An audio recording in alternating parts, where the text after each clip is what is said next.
Associate Professor Walter Theseira.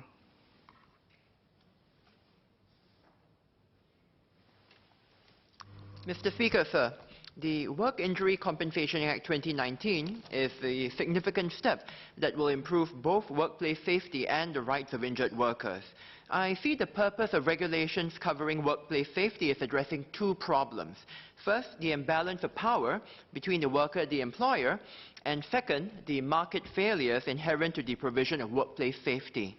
So, quite apart from the question of justice, there are economic efficiencies to be gained from good regulations covering workplace safety. Simply put, workplace safety can be costly. While no employer intends for workplace injuries to occur, employers face incentives to minimize expenditures on safety. While the common law provides for redress, the legal system is costly. So WICA is really a means of ensuring that employers internalize the costs of injuries at work. Employers have to pay the correct price for any deficiencies in workplace safety. Without WICA, it is clear that the costs of work injury are more likely to fall on the worker and the family, and in extremis, the society as taxpayers. With the revisions in WICA, employers who expose workers to greater occupational hazards will have to pay for those risks through insurance loading. This provides a market-based mechanism for improving workplace safety efficiently. In fact, the mechanism could function even better if the employer's risk loading was publicly reported so that workers and other firms can make decisions bearing the employer's safety record in mind. However, even as we welcome these improvements to workplace safety, we should examine two related problems of workplace safety which face continuing market failures: the case of self-employed persons and the insurance and medical ecosystem that gives WICA effect. The first concerns self-employed persons, particularly those providing services through market platforms, our private hire drivers, taxi drivers, food delivery riders, and the like. Self-employed persons are not covered by WICA. In principle, this is because self-employed persons are not subject to the control of an employer.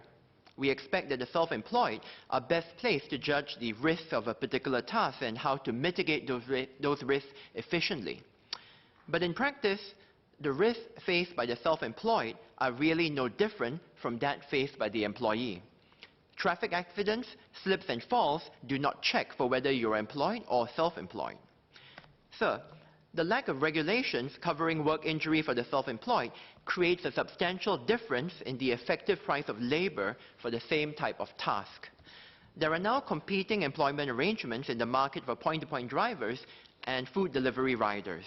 At least one taxi company engages drivers as employees rather than as self-employed hirers. Food delivery services also employ some delivery riders directly.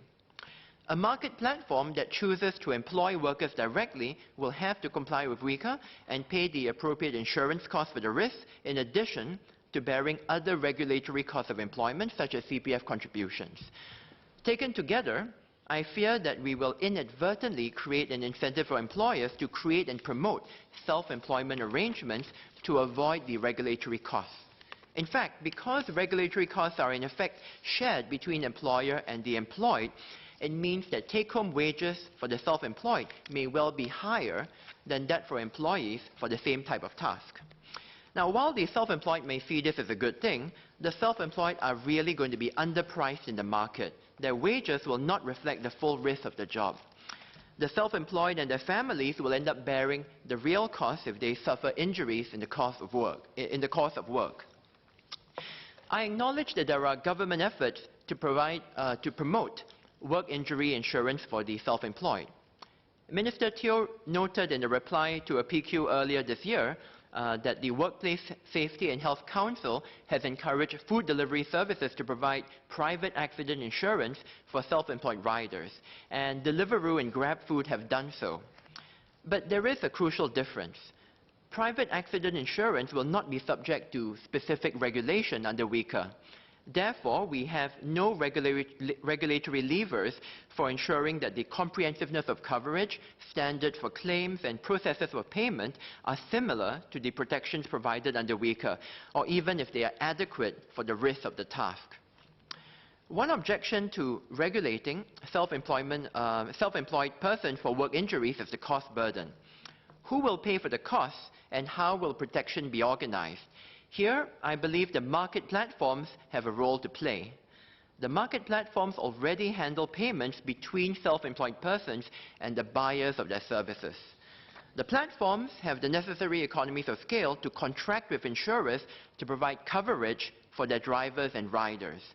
While this is currently voluntary, we should study whether it is possible to improve workplace injury protection for self-employed persons on market platforms to the same standard as that enjoyed by employees.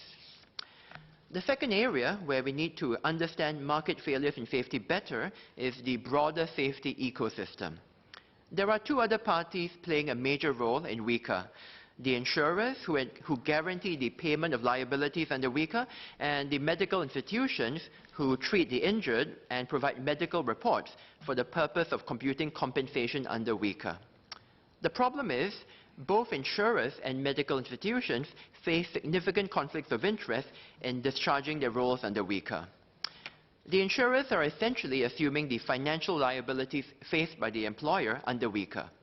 While insurers should, in principle, price insurance premiums appropriately so that the employer bears the eventual cost of lapses in safety, the insurers also have an incentive to reduce payouts to the extent possible.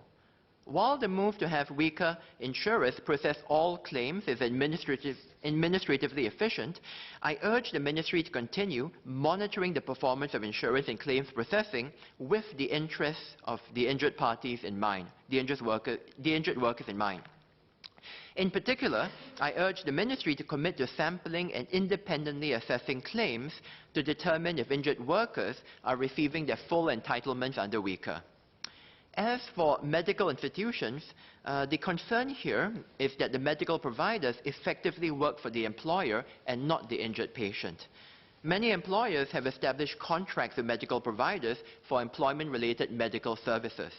The problem is when medical providers face a conflict of interest between their duty to the patient and their financial relationship to the employer.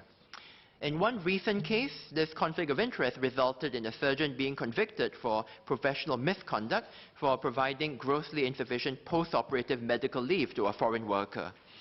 While I acknowledge that the Ministry is monitoring the issue closely, there are some regulatory reforms that could grant workers more protection. For example, the Humanitarian Organization for Migration Economics has suggested that workers facing a work injury could be granted the right to seek medical treatment and medical reports from a medical institution of their choice.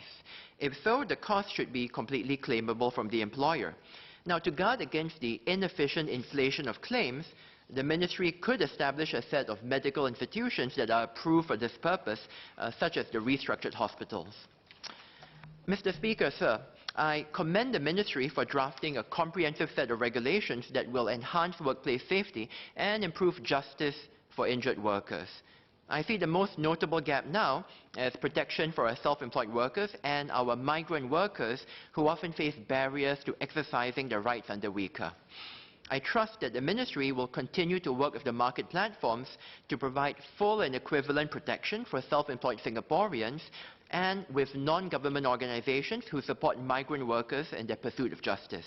I support this bill. Order. Propose to take a break now. Suspend the sitting and we'll take the chair at 4:30 p.m. Order. Order.